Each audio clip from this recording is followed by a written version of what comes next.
حضرت حسن رضی اللہ تعالی عنہ سے روایت ہے کہ نبی اکرم صلی اللہ علیہ وسلم نے فرمایا، اللہ تعالیٰ فرماتے ہیں، اے ابن آدم، تو اپنی امانت میرے پاس رکھوا دے،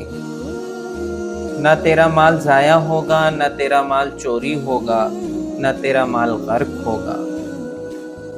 میں تجھے اس وقت میں اس مال کا فائدہ دوں گا جب تجھے اس کی ضرورت ہے۔ حدیث کا مفہوم یہ ہے کہ جو شخص اپنے مال کی زکوٰۃ اور صدقہ خیرات اس میں سے کرتا رہتا ہے تو وہ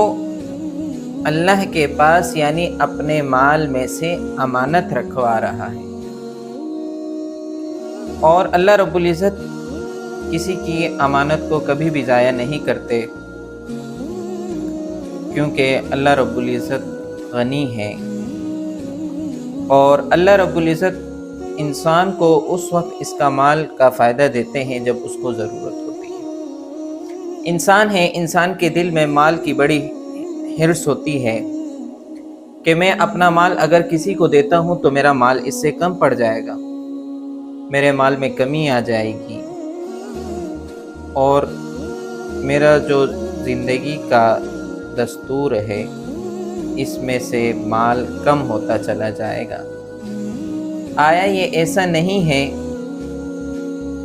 کبھی بھی ضائع نہیں ہوگا، اور اللہ رب العزت بڑا کرم کرنے والے ہیں۔